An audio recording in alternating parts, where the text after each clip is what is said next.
Assalamualaikum warahmatullahi wabarakatuh. Pada kesempatan kali ini saya akan membahas tentang pendidikan sebagai suatu proses untuk mata kuliah dasar-dasar pendidikan. Ada beberapa inti dari pendidikan sebagai proses ini. Yang pertama kita bahas apa sih yang dinamakan dengan proses pendidikan itu sendiri.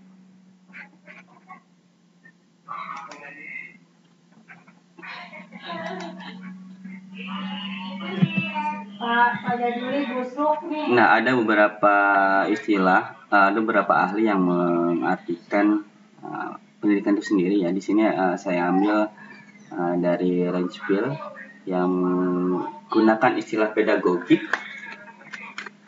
yang diartikan dengan ilmu pendidikan ya. Dimana ini lebih menitik beratkan kepada pemikiran perenungan tentang pendidikan, dimana menurut beliau bahwa pendidikan itu seperti bagaimana kita membimbing anak, mendidik anak ya, dan lebih menekankan pada praktik menyangkut kegiatan mendidik, kegiatan membimbing anak. Nah, untuk proses pendidikan sendiri menurut pengertian dari pedagogik berlangsung sejak anak lahir sampai anak mencapai dewasa. Pendidik dalam hal ini bisa sebagai atau berfungsi sebagai orang tua ya, dalam hal ini sebagai orang tua atau guru, di mana fungsinya sebagai pengganti orang tua ya, membimbing anak yang belum dewasa. Jadi kalau guru di sekolah itu sebagai pengganti orang tua, jadi membimbing anak yang belum dewasa, mengantarkannya untuk dapat hidup mandiri, jadi agar anak dapat menjadi dirinya sendiri.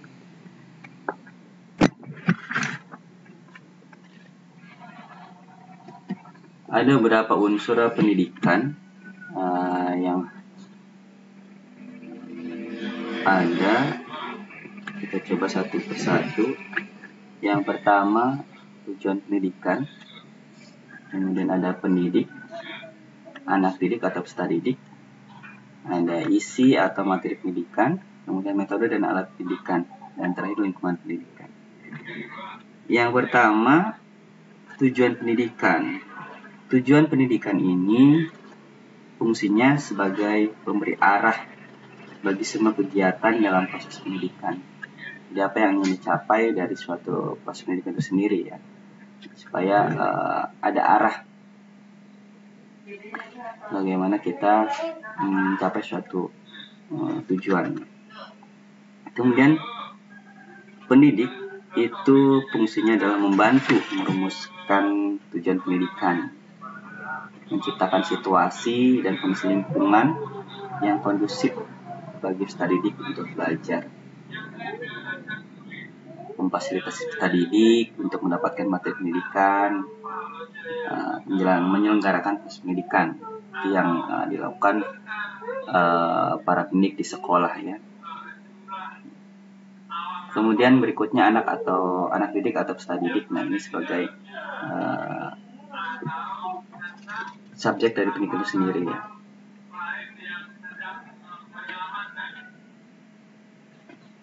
Nah, untuk fungsi dari anak didik sendiri, ini dia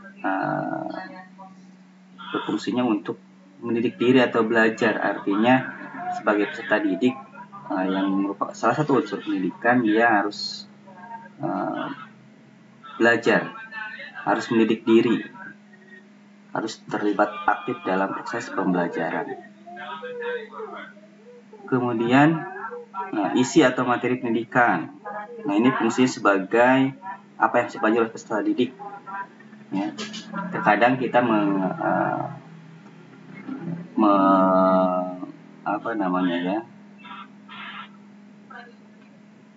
mengartikan seperti kurikulum ya, jadi isi atau materi pendidikan itu sendiri. Nanti semua materi akan diajarkan pada anak didik. Kemudian yang berikutnya metode dan alat pendidikan. Ini fungsinya sebagai cara untuk belajar proses pendidikan, ya. Sarana, metode, kemudian model-model pembelajaran dan sebagainya itu sebagai cara untuk memperlancar proses pendidikan supaya apa yang tujuan pendidikan yang ingin dicapai menjadi tercapai dengan maksimal. Kemudian yang berikutnya adalah lingkungan pendidikan. Ini fungsi sebagai tempat berlangsungnya proses pendidikan. Nah, seperti yang sudah kita pelajari sebelumnya, lingkungan pendidikan itu ada 3 yang terkait dengan proses pendidikan, ya, seperti pertemuan sebelumnya, di mana ada lingkungan sekolah, lingkungan keluarga, dan lingkungan masyarakat. Dan ketiga unsur itu, ketiga lingkungan itu harus saling mendukung satu sama lain, ya. Jika salah satu di antara ketiga lingkungan pendidikan itu ada yang miss, artinya tidak maksimal, maka berpengaruh kepada perkembangan peserta didik itu sendiri.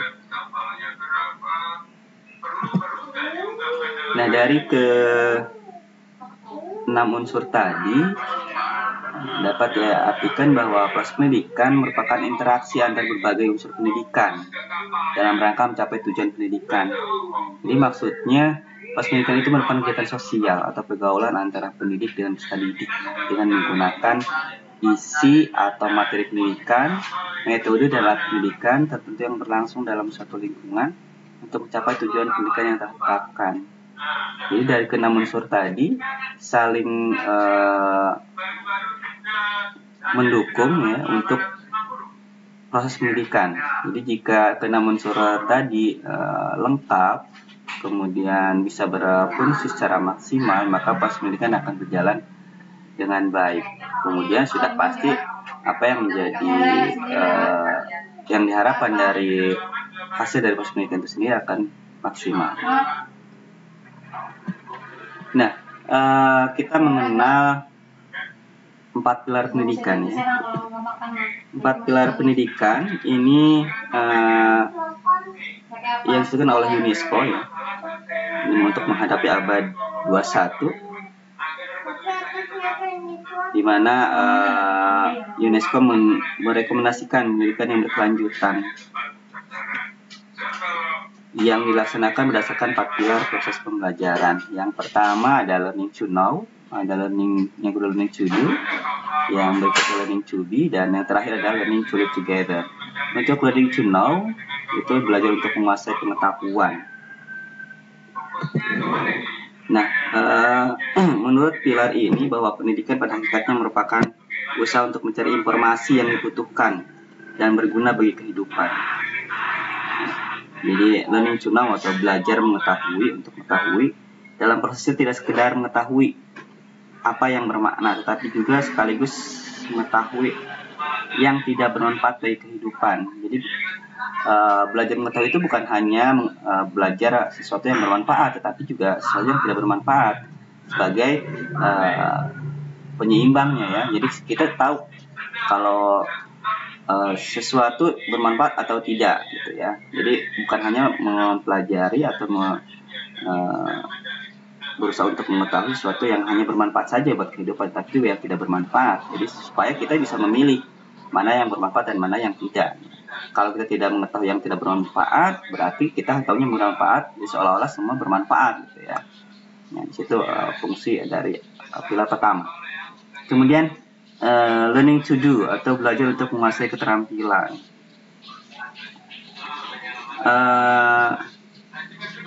Menurut learning to do ini, menurut pilar yang kedua ini, bahwa pendidikan itu merupakan proses belajar untuk melakukan sesuatu, menghasilkan perubahan dalam ranah kognitif, meningkatkan kompetensi, serta pemilihan dan penerimaan nilai. Nah, jadi belajar untuk menguasai keterampilan. Berikutnya adalah learning to be. Learning to be adalah penguasaan pengetahuan dan keterampilan merupakan bagian dari proses belajar menjadi diri sendiri. Jadi sebagai peserta didik atau sebagai siswa, untuk learning to be ini merupakan proses belajar mandiri menjadi diri sendiri, proses belajar menjadi diri sendiri. Jadi kita mengembangkan bukan hanya dari luar, tetapi juga dari dirinya sendiri. Jadi mengembangkan apa yang ada di dalam dirinya, minat, bakat dan sebagainya. Jadi itu dikembangkan, ya, supaya menjadi dirinya sendiri, ya. Artinya sebagai proses pemahaman terhadap kebutuhan dan jati dirinya, ya. Jadi belajar berperilaku sesuai dengan norma dan kaidah yang berlaku di masyarakat, atau serta belajar menjadi orang yang berhasil, dan sesungguhnya adalah proses pencapaian aktualisasi diri. Nah, tentu seperti yang tadi saya bilang bahwa learning to do ini erat hubungannya dengan bakat, ya, bakat dan minat. Jadi mengembangkan kemampuan dirinya yang ada dalam dirinya. Kemudian yang terakhir ini yang sangat penting, learning to live together, belajar untuk hidup bermasyarakat. Karena kita sebagai makhluk sosial tidak bisa berdiri sendiri, tentunya harus bisa hidup bermasyarakat. Dengan kemampuan yang dimiliki sebagai hasil proses pendidikan, ini dapat dijadikan sebagai bekal untuk mampu berperan dalam lingkungan tempat individu berada, ya. Karena pada dasarnya pada saat kita berhasil dalam pendidikan, tentu akan keberhasilan itu akan tercermin dari perannya dalam lingkungan, entah dalam lingkungan masyarakat atau dalam lingkungan dia bekerja, ya. Jadi dari keberhasilan proses pendidikan itu sendiri akan tercermin dari dia hidup dalam masyarakat.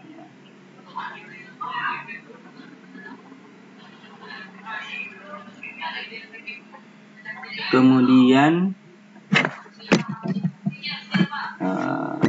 dari paparan tadi kita bisa simpulkan bahwa proses pendidikan itu bukan proses pembentukan seseorang.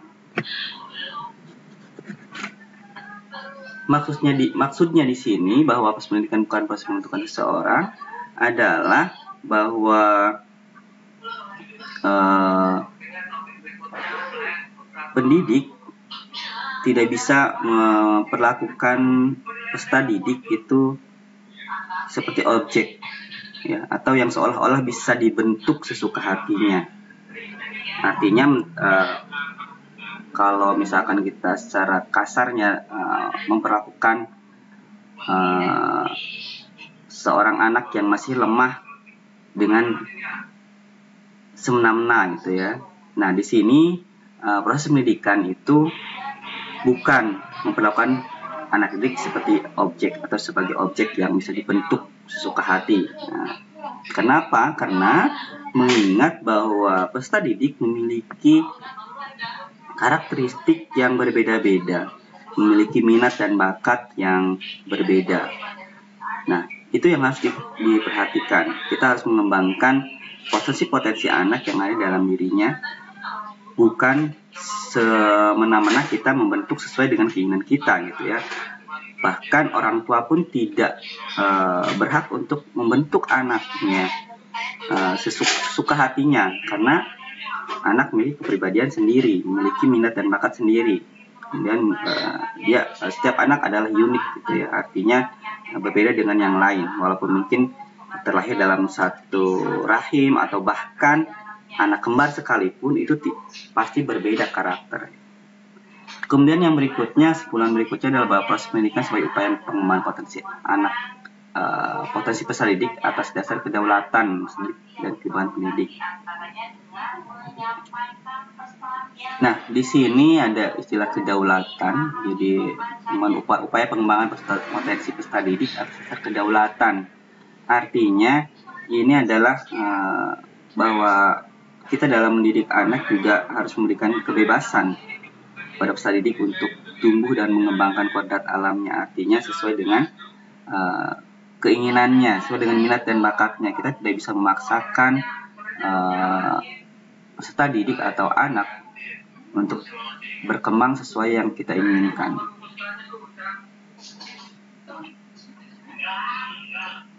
Nah, terkait dengan kewibawaan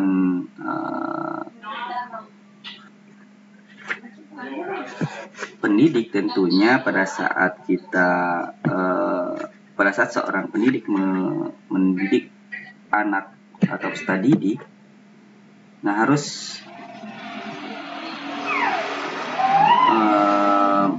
memiliki kewibawaan atau suatu kekuatan untuk keinginan pribadi pendidik yang diakui dan terima secara sadar dan tulus oleh anak didik. Tetapi tentunya kekuatan tersebut untuk mengembangkan peserta didik, ya, dan tidak memperlakukan anak semena-mena. Menurut Langefield ada beberapa kewibawaan pendidik, ya, yang dimana kewibawaan pendidik itu ditentukan oleh beberapa faktor, dimana ada kasih sayang terhadap anak, kepercayaan bahwa anak akan mampu dewasa, kedewasaannya sendiri, identifikasi terhadap anak, dan tanggung jawab pendidikan. Nah, itu yang kewibawaan yang harus dimiliki oleh seorang pendidik. Kemudian yang berikutnya adalah proses pendidikan berlangsung dalam pergaulan atau interaksi sosial. Tadi dijelaskan di awal bahwa pendidikan itu merupakan atau berlangsung dalam pergaulan atau interaksi sosial, di mana ada interaksi antara pendidik dan peserta didik.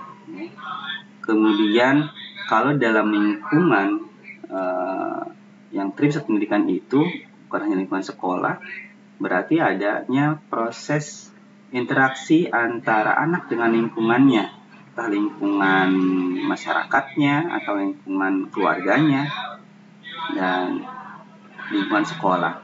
Ya. Kalau di lingkungan sekolah berarti adanya interaksi antara guru dan atau peserta didik dan pendidik. Bahkan peserta didik dan peserta didik itu sendiri sebagai fungsi sosialisasi, ya, antar peserta didik itu sendiri. Baik, terima kasih untuk kesempatan kali ini. Saya pikir cukup, ya, untuk penjelasan tentang proses pendidikan ini, bahwa pendidikan sebagai suatu proses di mana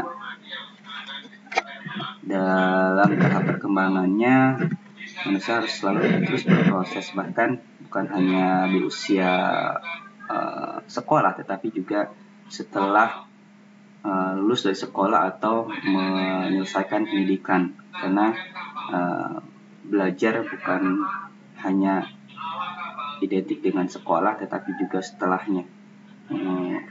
Belajar, kalau kita mengenal belajar sepanjang hayat, ya, jadi selama kita masih hidup, ya, kita harus terus belajar dan belajar. Baik, terima kasih untuk kesempatannya. Untuk hari ini kita cukupkan. Kalau ada yang ingin ditanyakan oleh kalian, nanti silahkan saya sendiri. Oke, untuk hari ini kita cukupkan.